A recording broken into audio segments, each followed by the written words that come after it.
The actor Rowan Atkinson, born January 6, 1955, in Consett, County Durham, Rowan Sebastian Atkinson became one of the most accomplished comedy performers in British television history. He graduated from Newcastle University with a degree in electrical engineering, then earned a Master of Science in the same field from Oxford University. At Oxford, he met Richard Curtis and Howard Goodall and discovered that his stutter, which haunted him since childhood, completely disappeared when he stepped into character.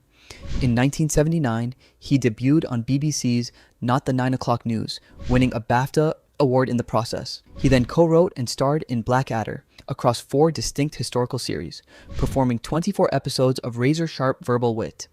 He voiced Zazu in Disney's The Lion King. He starred in Never Say Never Again alongside Sean Connery. He was Father Gerald in the romantic comedy 4 Weddings and a Funeral.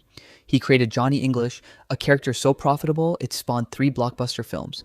Yet, when you say his name to anyone on Earth, they immediately think of one character, MrBean. The rest, forgotten. Here's what this video argues. Rowan Atkinson is one of the most globally successful performers in entertainment history. Yet the world only knows him as MrBean, a character that represents less than 5% of his actual creative output and completely obscures his genuine range as an actor.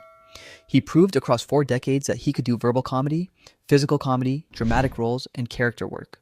But success, paradoxically, erased all of it. The more MrBean conquered the world, the more everything else disappeared. Rowan Atkinson grew up as the youngest of 4 boys in a middle-class English family. His father, Eric Atkinson, was a farmer and company director. Young Rowan was quiet and suffered from a pronounced stutter that made him socially isolated. Teachers noticed something unusual. The moment he stepped onto a stage or into a character, the stutter vanished completely. Acting became medicine. He pursued engineering at university because it was practical, logical, safe. But at Oxford, something shifted. He joined the Oxford University Dramatic Society and realized he could make people laugh. Not with words, but with the things his body could do, the expressions his face could hold. He discovered that comedy could be silent. That discovery would define everything that followed. The strongest evidence that Rowan Atkinson was more than MrBean arrived in 1983 with The Blackadder, a project he not only starred in but co-wrote. The Blackadder was not a sketch show. It was a fully developed sitcom that ran for 4 series, each set in a different historical era, each featuring Atkinson as the ancestor or descendant of Edmund Blackadder. The first series placed him in the Middle Ages as a prince. The second series moved him to the Elizabethan era as a lord. The third series transported him to the Regency period as a butler. The fourth series, Blackadder Goes Forth, cast him as a captain in the British Army during World War I. What matters is not the premise. What matters is what Atkinson had to do. Blackadder required him to deliver complex dialogue. It required him to land verbal jokes with precision timing. It required him to inhabit characters with actual personality. Not the childlike innocence of MrBean, but clever, cunning, deeply flawed men trapped in hierarchies they desperately wanted to escape. In his own words, Atkinson explained the character's arc. In the first series, he was a bit more of an idiot. In the second, third, and fourth series, he's a cleverer man, sort of stuck in the middle of a hierarchy. He'd love to move up, but he finds it very, very difficult to do so. He's the sort of middle management guy who resents those above him and he resents those below it. But he had a wonderful sort of weary cynicism about the world, and that I think is what made him surprisingly identifiable and also made him funny. This was not broad physical comedy. This was acting, real, textured, intelligent acting. But here's the problem. Blackadder, despite its critical success and its influence on British television, never reached the global audience that MrBean reached. When Atkinson talks about the different eras, he must explain the hierarchy system, must describe his character's evolution across 4 separate interpretations, must defend why the show worked within such tight constraints. We wrote a sitcom in which over 4 series you see him in 4 different eras of British history, Atkinson explained, and the essence of Blackadder is about hierarchy. The show proved Atkinson could do more than make faces. He could sustain a character across multiple dimensions. He could do clever, he could do cynical, he could make audiences care about a deeply unlikable man struggling against systems designed to keep him powerless. Yet, Blackadder remains primarily known to British audiences. It won awards, it influenced comedy, it demonstrated genuine range. But MrBean, which premiered 7 years later, would reach 900 million people at the 2012 Olympics opening ceremony alone. Blackadder never had a chance against that kind of cultural gravity. The moment MrBean appeared, everything Atkinson had built, 4 series of intelligent verbal comedy, was placed in shadow. The range he had so carefully constructed began to disappear from public memory. If Blackadder proved Atkinson could do wit, Johnny English proved he could do physical comedy in an entirely different register from Mr. Bean. Johnny English started as a character named Richard Latham in a series of Barclaycard commercials in the 1990s. The commercials were intentionally made to look like feature films.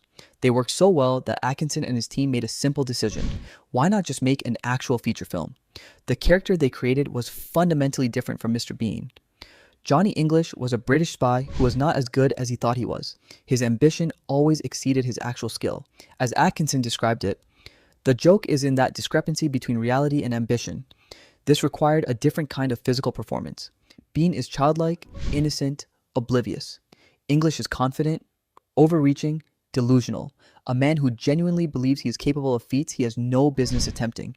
3 Johnny English films were produced, and they all performed as blockbusters at the global box office. They proved that audiences would pay money to watch Atkinson in a completely different comedic character. They proved that his physical comedy could work in different contexts: spy thrillers, action comedy hybrids, high-budget productions. Yet, watch how Atkinson discusses Johnny English versus how he discusses Mr. Bean. When asked about Johnny English, he mentions the technical requirements: doing stunt work, performing rope swings, repeating difficult physical sequences. He performed the crown grab stunt from John Malkovich's head approximately 25 times. He did his own driving whenever allowed. They are very, very reluctant to allow the star actors to do them, he explained. But I remember doing those things in the first Johnny English when I fly down on the rope and grab the crown. I hated every single one of them. I must have done it 25 times swinging on a big rope. This is the language of an actor who takes his craft seriously, who understands the physical demands of performance and is willing to push through exhaustion to achieve authenticity. This is not the casual description of a cartoon character. This is a performer discussing his work. Johnny English proved that Atkinson's comedic range extended beyond the silent, childlike physicality of Mr. Bean.